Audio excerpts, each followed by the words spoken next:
ಅಸ್ಸಲಾಂ ಅಲೈಕುಂ ಪ್ರೀತಿಯ ವೀಕ್ಷಕರೇ, ಜಗತ್ತಿನಲ್ಲಿ ಇಸ್ಲಾಂ ಅನ್ನು ಮಾತ್ರ ಭಯೋತ್ಪಾದನೆಯ ಧರ್ಮವೆಂದು ಮುದ್ರೆ ಒತ್ತುತ್ತಿರುವುದು ಯಾಕೆ? ಇಸ್ಲಾಮೋಫೋಬಿಯಾ ವ್ಯಾಪಕವಾಗಿ ಹರಡುತ್ತಿರುವುದು ಯಾಕೆ? ಏನಾಗಿದೆ ಇಸ್ಲಾಮೋಫೋಬಿಯಾ? ಅದರ ಚರಿತ್ರೆ ಏನು? ಇದರ ಇಂದಿನ ಅಜೆಂಡವೇನೆಂದು ನಾವು ಇಂದಿನ ವಿಡಿಯೋದಲ್ಲಿ ತಿಳಿಯುವ. ಇಷ್ಟಕ್ಕೂ ವಿಶಿಷ್ಟ ಸುದ್ದಿಗಳಿಗಾಗಿ ಈ ಚಾನೆಲ್ ಸಬ್ಸ್ಕ್ರೈಬ್ ಮಾಡಿ. ಪ್ರೀತಿಯ ವೀಕ್ಷಕರೇ, ಜಗತ್ತಿನಲ್ಲಿ ಬಿಲಿಯನ್ನಷ್ಟು ಹಣ ಸಂಪಾದಿಸುವಂತಹ ಕಾರ್ಪೊರೇಟರ್ಗಳು, ಉದಾಹರಣೆಗೆ ಮಾದಕ ದ್ರವ್ಯಗಳು, ಇದನ್ನು ಇಸ್ಲಾಂ ಕಟುವಾಗಿ ವಿರೋಧಿಸುತ್ತದೆ.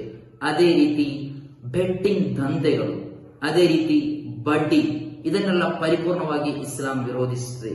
ಅದೇ ರೀತಿ ಮಹಿಳೆಯ ಶರೀರವನ್ನು ಅಬ್ಸ್ಟಿಫೈ ಮಾಡಿ ನಡೆಸುವಂತಹ ಪೋರ್ನೋಗ್ರಫಿ, ಇದನ್ನು ಕಠಿಣವಾಗಿ ಇಸ್ಲಾಂ ವಿರೋಧಿಸುತ್ತಾ ಬಂದಿದೆ. ಅದೇ ರೀತಿ ಅತ್ಯಂತ ಹೆಚ್ಚು ಹಣವನ್ನು ಸಂಪಾದಿಸಿಕೊಡುವಂತಹ ಫ್ಯಾಷನ್ ಇಂಡಸ್ಟ್ರಿ, ಇದನ್ನೆಲ್ಲ ಇಸ್ಲಾಂ ನಿರುತ್ಸಾಹ ಪಡಿಸುತ್ತದೆ. ಇಷ್ಟಕ್ಕೂ ಇಷ್ಟು ಬಿಲಿಯನ್ ಡಾಲರ್ ಹಣವನ್ನು ಸಂಪಾದಿಸಿಕೊಡುವ ಇಷ್ಟು ಇಂಡಸ್ಟ್ರಿಗಳ ವಿರುದ್ಧ ತನ್ನ ಸಿದ್ಧಾಂತದ ಮೂಲಕ, ತನ್ನ ನಲ್ಮೆಯ ಸಂದೇಶದ ಮೂಲಕ ಇಸ್ಲಾಂ ವಿರೋಧಿಸುತ್ತಾ ಇರುವಾಗ, ಈ ಇಸ್ಲಾಮಿನ ನಲ್ಮೆಯ ಸಂದೇಶವನ್ನು ಪ್ರಚುರಪಡಿಸಲು ಈ ಕಾರ್ಪೊರೇಟರ್ ಮೀಡಿಯಾಗಳು ಮುಂದೆ ಬರಲು ಸಾಧ್ಯವಿದೆಯೇ? ಒಮ್ಮೆಯೂ ಸಾಧ್ಯವಿಲ್ಲ. ಅದು ಇಸ್ಲಾಮಿನ ವಿರುದ್ಧ ಸತತವಾದ ಅಪಪ್ರಚಾರವನ್ನು ಮಾಡುತ್ತಲೇ ಇದೆ. ಶತ್ರುವಿನ ಕೊನೆಯ ಅಸ್ತ್ರವೇ ಅಪಪ್ರಚಾರ. ದೇಶದ ಉತ್ಪಾದನೆಯ ಕಾರ್ಖಾನೆ ಇಲ್ಲಿ ನಿರಂತರವಾಗಿ ಕಾರ್ಯಾಚರಿಸ್ತಾ ಇದೆ. ಇಸ್ಲಾಮೋಫೋಬಿಯಾ ಸತ್ಯವಾಗಿದೆ. ಏನಾಗಿದೆ ಇಸ್ಲಾಮೋಫೋಬಿಯಾ? ಇಸ್ಲಾಮೋಫೋಬಿಯಾದ ಚರಿತ್ರೆಯೆಡೆಗೆ ನಾವೊಮ್ಮೆ ಕಣ್ಣಾಡಿಸಿ ನೋಡೋಣ. ಈ ಇಸ್ಲಾಮೋಫೋಬಿಯಾ ವ್ಯಾಪಕವಾಗಿ ಹರಡಿದ್ದು 2001 ಸೆಪ್ಟೆಂಬರ್ 11ರಂದು ಅಮೆರಿಕದಲ್ಲಿ ನಡೆದಂತಹ ವರ್ಲ್ಡ್ ಟ್ರೇಡ್ ಸೆಂಟರ್ನ ಆಕ್ರಮಣದ ನಂತರವಾಗಿದೆ. ಇದರ ವಿರುದ್ಧ ಈ ಘಟನೆ ನಡೆದ ನಂತರ ಹಲವಾರು ಸಿನಿಮಾಗಳು ಹೊರತಂದರು ಅಮೆರಿಕದವರು. ಅದರ ಮೀಡಿಯಾಗಳು, ವೆಸ್ಟರ್ನ್ ಮೀಡಿಯಾಗಳು, ಪಾಶ್ಚಾತ್ಯ ಮೀಡಿಯಾಗಳು ಈ ಸಿನಿಮಾಗಳ ಮೂಲಕ ಇಸ್ಲಾಮಿನ ವಿರುದ್ಧ ಭಯವನ್ನು ಸೃಷ್ಟಿಸುತ್ತಲೇ ಬಂದಿದ್ದಾರೆ. ಅಮೆರಿಕದಲ್ಲಿ ಸರಿಸುಮಾರು 50ರಷ್ಟು ಸಂಘಟನೆಗಳು ಇಸ್ಲಾಮೋಫೋಬಿಯಾ ಹರಡಲು ಸನ್ನದ್ಧವಾಗಿ ಕಾರ್ಯಾಚರಿಸ್ತಾ ಇದೆ. ಇಸ್ಲಾಮೋಫೋಬಿಯಾ ಅಂದರೆ ಇಸ್ಲಾಮನ ಕುರಿತಾದ ಭಯವಾಗಿದೆ. ಅದೇ ರೀತಿ ನೈಟ್ರೋಫೋಬಿಯಾ ಅಂದರೆ ರಾತ್ರಿಯಾಗುವಾಗ ಇರುವ ಭಯವಾಗಿದೆ. ಅದೇ ರೀತಿ ನೀರನ್ನು ಕಂಡು ಹೆದರುವ ಒಂದು ರೋಗವಾಗಿದೆ ಹೈಡ್ರೋಫೋಬಿಯಾ. ಇಲ್ಲಿ ನೀರನ್ನು ಕಂಡು ಹೆದರುವವನ್ನು, ರಾತ್ರಿಯಾಗುವಾಗ ಹೆದರುವವನ್ನು ಆ ರೋಗಿಯ ರೋಗವನ್ನಾಗಿದೆ ನಾವು ಚಿಕಿತ್ಸೆ ಮಾಡ್ತಾ ಇರೋದು. ಆದರೆ ಇಲ್ಲಿ ಇಸ್ಲಾಮಿನ ಕುರಿತಾದ ಸುಳ್ಳು ಸುದ್ದಿಗಳನ್ನು ಹಬ್ಬಿಸಿ ಮುಗ್ಧ ಮನಸ್ಸುಗಳಲ್ಲಿರುವ ಹೆದರಿಕೆಯ ವಿರುದ್ಧ ಅವರನ್ನು ಚಿಕಿತ್ಸೆ ಮಾಡುವುದು ಬಿಟ್ಟು ಹಲವರು ಇಸ್ಲಾಮಿಗೆ ಚಿಕಿತ್ಸೆ ನೀಡಲು ಮುಂದಾಗ್ತಾ ಇದ್ದಾರೆ. ಇಸ್ಲಾಂ ಅಂದರೆ ಪೀಸ್, ಶಾಂತಿ, ಕಾರುಣ್ಯದ, ಕರುಣೆಯ ಧರ್ಮವಾಗಿದೆ ಇಸ್ಲಾಂ. ಇಂತಿಷ್ಟು ಸುಳ್ಳು ಸುದ್ದಿಗಳನ್ನು ಹಬ್ಬಿಸಿ ಇಸ್ಲಾಮಿಕ್ ಫೋಬಿಯೋ ವ್ಯಾಪಕವಾಗಿ ಹರಡಿ ಹಲವು ಸಿನಿಮಾಗಳ ಮೂಲಕ ಸುಳ್ಳು ಸುದ್ದಿಗಳನ್ನು ಹರಡಿಸಿ ಮುಗ್ಧ ಮನಸ್ಸುಗಳಿಗೆ ಇಸ್ಲಾಮಿನ ವಿರುದ್ಧವಾದ ಹೆದರಿಕೆಯನ್ನು ಹೇರಲ್ಪಟ್ಟಿದೆ. ಇದರ ಭಾಗವಾಗಿ ಕಳೆದ ಕೆಲವು ವರ್ಷಗಳ ಹಿಂದೆ ಅಮೆರಿಕದ ಒಂದು ಶಾಲೆಯಲ್ಲಿ ಅಹ್ಮದ್ ಮೊಹಮ್ಮದ್ ಎಂಬ ಹೆಸರಿನ ವಿದ್ಯಾರ್ಥಿ ಒಂದು ಕ್ಲಾಕ್ ಉಪಕರಣವನ್ನು ಸೃಷ್ಟಿ ಮಾಡುತ್ತಾನೆ. ತನ್ನ ಸ್ವಂತ ಬುದ್ಧಿಗೆಯಿಂದ ಅದನ್ನು ತಯಾರಿ ನಡೆಸಿ ಶಾಲೆಗೆ ತಂದು ಅಲ್ಲಿನ ತನ್ನ ಟೀಚರ್ಸ್ ಕೈಯಲ್ಲಿ ಕೊಡುವ ಮುಂಚೆ ತನ್ನ ಬ್ಯಾಗಿನೊಳಗಿದ್ದಂತಹ ಆ ಕ್ಲಾಕ್ ಅದು ಅಲಾರಾಮ್ ಹೊಡೆಯುತ್ತದೆ. ಈ ಅಲಾರಾಮ್ ಹೊಡೆದ ಶಬ್ದವನ್ನು ಕೇಳಿ ಟೀಚರ್ ದಂಗಾಗಿ ಹೇಳುತ್ತಾರೆ. ಆ ಸಮಯದಲ್ಲಿ ಅಹ್ಮದ್ ಮೊಹಮ್ಮದ್ ಆ ಕ್ಲಾಕ್ ಅನ್ನು ಧರಿಸಿ ಇದು ಏನಾಗಿದೆ ಎಂದು ಪ್ರಶ್ನೆ ಮಾಡುವುದಕ್ಕಿಂತಲೂ ಮೊದಲು ಇದು ತಯಾರಿಸಿದ್ದು ಅಥವಾ ಇದು ತಂದದ್ದು ಅವನೊಬ್ಬ ಮುಸ್ಲಿಂ ಹೆಸರಿರುವ ವಿದ್ಯಾರ್ಥಿಯಾದ ಕಾರಣದಿಂದ ಐಟಿ ಸೆಲ್ಗೆ ಕರೆ ಮಾಡಿ ಐಟಿ ಸೆಲ್ನ ಅಧಿಕಾರಿಗಳನ್ನು ಕರೆತರುತ್ತಾರೆ. ಹಾಗೆ ಐಟಿ ಸೆಲ್ನ ಅಧಿಕಾರಿಗಳು ಬಂದು ಅದನ್ನು ಪರಿಶೋಧಿಸಿ ನೋಡುವಾಗ ಅದೊಂದು ಕ್ಲಾಕ್ ಎಂದು ಕೈಗಡಿಯಾರ ಒಂದು ಮನದಟ್ಟಾಗುತ್ತದೆ. ಆ ಸಮಯದಲ್ಲಿ ಈ ವಿಷಯ ಅಮೆರಿಕದಲ್ಲಿ ವ್ಯಾಪಕವಾಗಿ ಹರಡಿದಾಗ ಅಮೆರಿಕದ ಅಂದಿನ ಅಧ್ಯಕ್ಷ ಬರಾಕ್ ಒಬಾಮಾ ತನ್ನ ವೈಟ್ ಹೌಸ್ಗೆ ಆ ವಿದ್ಯಾರ್ಥಿಯನ್ನು ಕರೆದು ಸ್ವಾಗತಿಸುತ್ತಾರೆ. ಇದು ಅಲ್ಪಸಂಖ್ಯಾತರನ್ನು ಕಗ್ಗಲ ನಡೆಸುವ ಅಥವಾ ಹಿಂದುಳಿದವರನ್ನು ತುಳಿಯುವಂತಹ ಅಧಿಕಾರಿಗಳಿಗೆ ಒಂದು ಪಾಠವಾಗಿದೆ. ಹೇಗೆ ಒಬ್ಬ ಅಧಿಕಾರಿ ಇರಬೇಕು ಎಂಬ ಮಹಾ ಸಂದೇಶವನ್ನು ಬರಾಕ್ ಒಬಾಮಾ ತನ್ನ ಜೀವನದ ಮೂಲಕ ತೋರಿಸಿಕೊಟ್ಟಿದ್ದಾರೆ. ಯಾರಾಗಿದ್ದಾರೆ ಇಷ್ಟಕ್ಕೂ ಇಸ್ಲಾಮೋಫೋಬಿಯಾ ಹೆಚ್ಚಾಗಿ ಹರಡ್ತಾ ಇರುವುದು? ಈ ಇಸ್ಲಾಮೋಫೋಬಿಯಾ ಹೆಚ್ಚಾಗಿ ಪ್ರಚುರಪಡಿಸ್ತಾ ಇರುವುದು ಪಾಶ್ಚಿಮಾತ್ಯ ರಾಷ್ಟ್ರಗಳಾಗಿವೆ. ನಮ್ಗೆ ನೋಡ್ಬೋದು ಚರಿತ್ರೆಗೆ, ರಷ್ಯಾ ಒಂದು ಕಾಲದಲ್ಲಿ ಬಲಿಷ್ಠ ರಾಷ್ಟ್ರವಾಗಿತ್ತು. ಇದರ ವಿರುದ್ಧ ಸುಳ್ಳು ಸುದ್ದಿ ಹಬ್ಬಿಸಲು ಅಮೆರಿಕ 1976ರಲ್ಲಿ ನಿರ್ಮಿಸಿದ ಒಂದು cinema all the presidents men ಎಂಬ ಒಂದು ಸಿನಿಮಾ ನಿರ್ಮಿಸಿ ರಷ್ಯಾದ ವಿರುದ್ಧ ಪ್ರಪಂಚದ ಜನರಲ್ಲಿ ಸುಳ್ಳು ಸುದ್ದಿಯನ್ನು ಹಬ್ಬಿಸಲು ಅಮೆರಿಕ ಯಶಸ್ವಿಯಾಗಿತ್ತು. ಇದೇ ರೀತಿ ಅಮೆರಿಕ ಹಲವಾರು ಸಿನಿಮಾಗಳನ್ನು ಇಸ್ಲಾಮಿನ ವಿರುದ್ಧವಾಗಿ ನಿರ್ಮಿಸಿದೆ.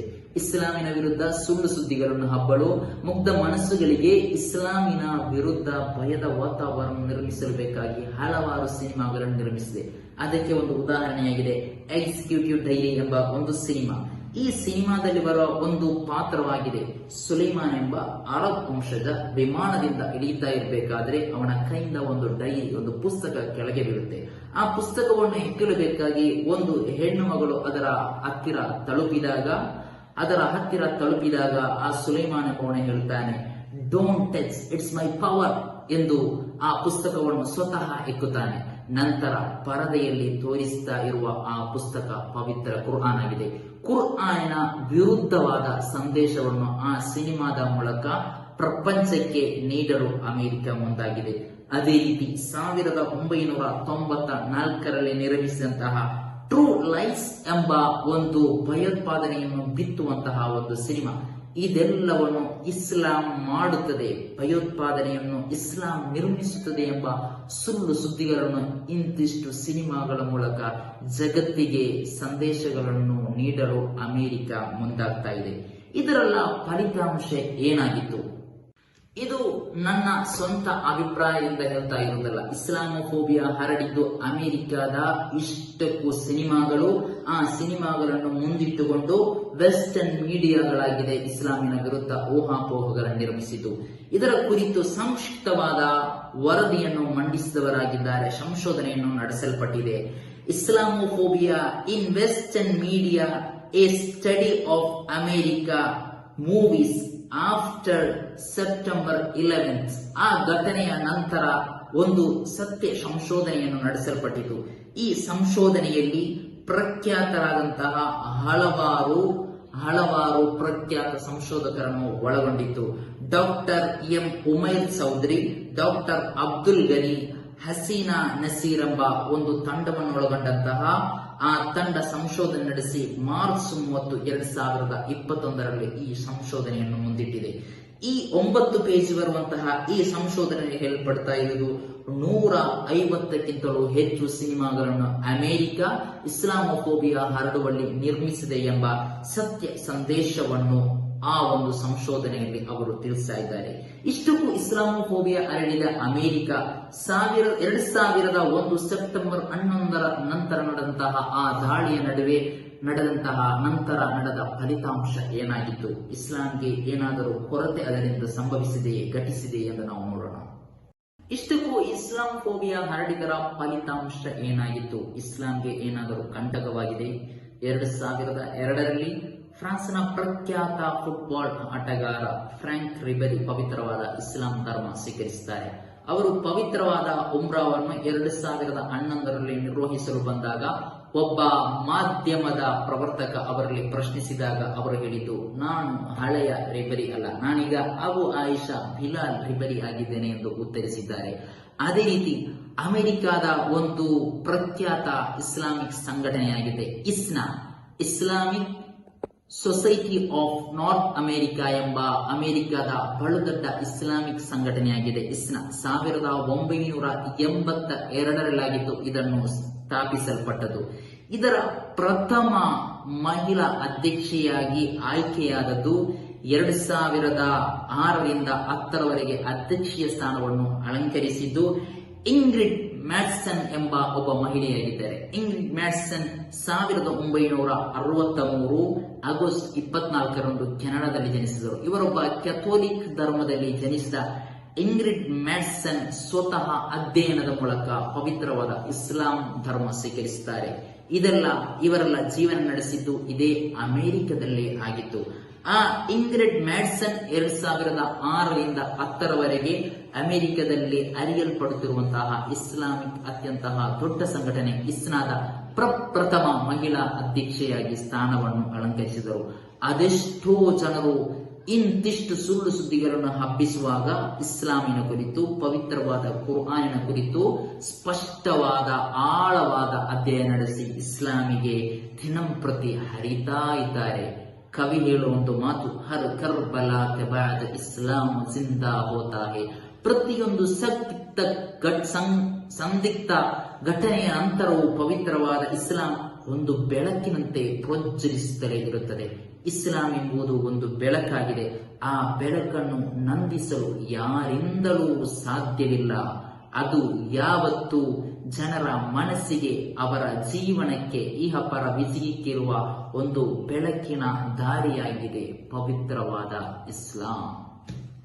ಇಸ್ಲಾಂ ಎಂಬುದು ಒಂದು ಬೆಳಕಾಗಿದೆ. ಹಳೆಯ ಕಾಲದ ಪ್ರವಾದಿಗಳ ಕಾಲಘಟ್ಟದಿಂದಲೇ ಇದರ ವಿರುದ್ಧ ಅಪಪ್ರಚಾರಗಳು ನಿರಂತರವಾಗಿ ಎಗ್ಗಿಲ್ಲದೆ ಸಾಗ್ತಾ ಬಂದಿದೆ. ಆಧುನಿಕ ಜಗತ್ತಿನಲ್ಲೂ ಇದರ ವಿರುದ್ಧ ಇಸ್ಲಾಂ ಫೋಬಿಯೋ ಹರಡಲು ಇಸ್ಲಾಮಿನ ಶತ್ರುಗಳು ಹವಣಿಸ್ತಾ ಇರಬೇಕಾದರೆ ಇದು ಒಂದು ಬೆಳಕಾಗಿದೆ. ಇದನ್ನು ನಂದಿಸಲು ಯಾರಿಂದಲೂ ಸಾಧ್ಯವಿಲ್ಲ. ಇಸ್ಲಾಂ ಯಾವ ಕಾಲಘಟ್ಟದಲ್ಲೂ ಅದು ನೆಲೆ ನಿಲ್ಲುವ ಒಂದು ಸೃಷ್ಟಿಕರ್ತನ ಧರ್ಮವಾಗಿದೆ ಪವಿತ್ರವಾದ ಇಸ್ಲಾಂ.